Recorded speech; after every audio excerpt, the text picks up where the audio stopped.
Welcome your goddamn face back to another video, and you already know it is popcorn material. So we have a bunch of new details that I'm having to make another video after this one to share even more, because this video right now is more looking about the beginning of the game, sharing my opinions, etc, etc. So let's just dive straight into it. Now, Andrew Reiner, the man himself, got his hands back on Spider-Man PS4 and revealed a whole bunch of details, and I'm not gonna lie, man, it's leaving me in sweats. Now, just a quick recap, the Insomniac team have gone to loads of different countries in like the last week recently to do loads of press previews, which is why there's a bunch of these things now out there. Now, Insomniac has said that the open world, first and foremost, can be freely explored after the first mission is completed, which I guess is a standard in most games, and yes, you can web swing around the entire city if you choose to do so,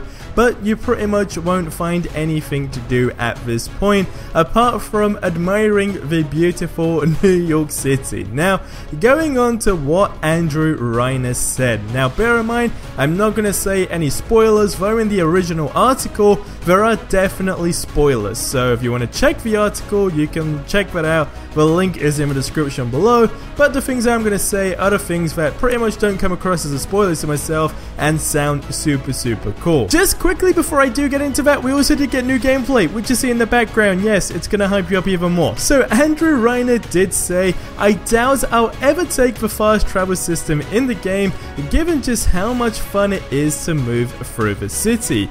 The one hangover question is I still don't have a definitive answer is to the variety in the city activities. And at the end of my play session, I was just getting a taste of those diversionary tasks, and they pretty much just roll out slowly, and it looks like they are all introduced during the critical part." Now, someone did ask him, did you see any new high stations arise, and he said just one. "I found myself gaining new suits and the means to unlock them very quickly." Now, getting new stuff to play with is almost a good thing in games, but it felt like Insomniac was just throwing them out like candy at a parade. That said, a number of the suits were grayed out at the end of my session, and some of the other unlockable content I stumbled upon can only be obtained at level 50, so they roll out very slowly, and I hope some of them are saved for the end game.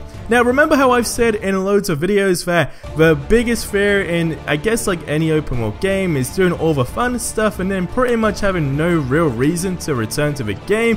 This has officially knocked that whole fear out, I guess you could say, because now if you don't get to level 50, you are pretty much never going to be able to experience these, of course, suits and whatever mysteries, I guess, you know, stay on level 50. And another good thing is, you know, all microtransactions and all that stuff, it ain't gonna be there. So hey, this is some very interesting stuff. Now, one thing that I did find super interesting is about a top secret with Peter Parker, and this is the first time I have ever heard this, and some of you may or may have not heard it before, but it definitely is the first time this has been announced. So one of the things we are all edging to see first and foremost, you know, is the Peter Parker gameplay. Now, he did say that you do actually get to step into Peter's shoes and a white lab coat for a day off work. And you know, when Insomniac have been saying you're really going to be able to feel, I guess, Peter Parker more as, you know, I guess like a third perspective and playing the game as him,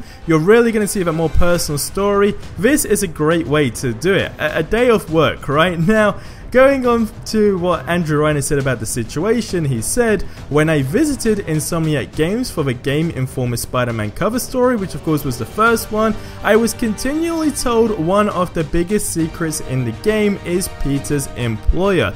Now, we know he doesn't work as a photographer for Daily Bugle anymore, and is barely scraping by in New York City as a scientist, and the cost of living in the Big Apple is nothing to sneeze at, but as a scientist, you'd think Peter would be doing okay, better than almost getting evicted from a rundown studio apartment at least. During my play session, I learned who Peter's employer is and why Insomniac wants to keep it under lock and key until the game releases. Now, just to kind of give my opinion on this, and in case you probably aren't thinking the same thing already, let me just say, okay, so when we saw the trailer, back, a couple months ago, when all the villains were there, you had Rhino, etc, there, and everyone was like ganging up upon him, and then he was like, oh my god, it's you? Well, that Sinister Six leader, but we've had those theories, okay? Those theories have come and gone, okay?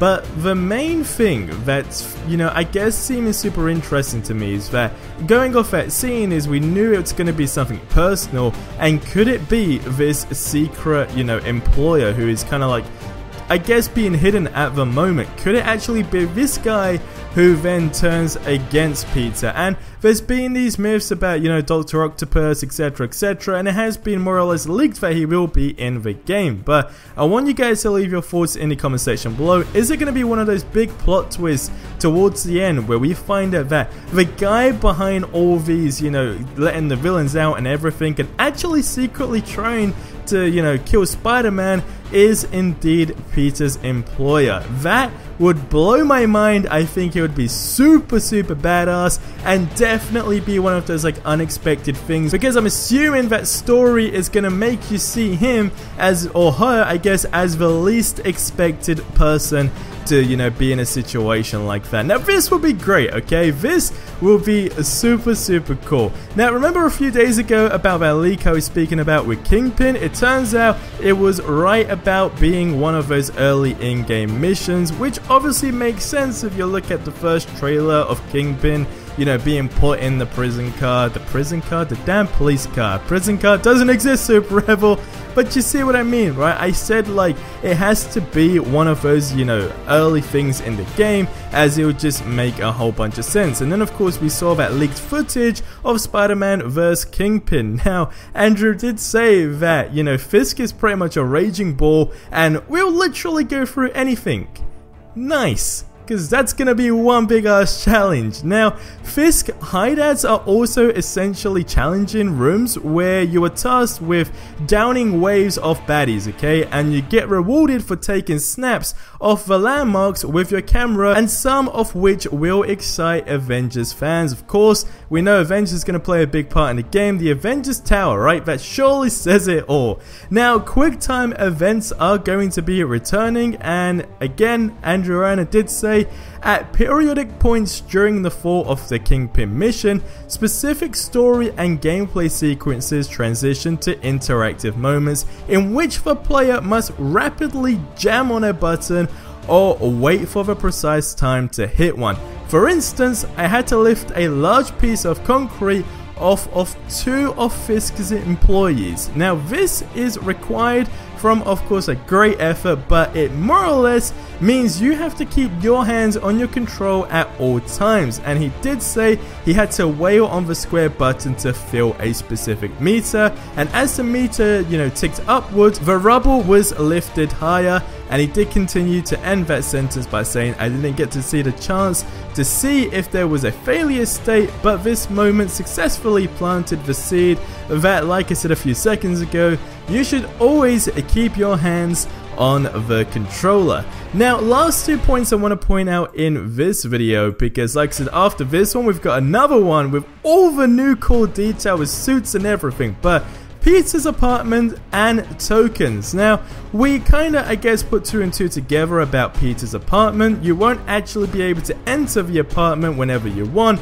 but it does show up on the map and is featured in the opening cinematic, and I'm assuming, of course, likely cutscenes over the course of the game.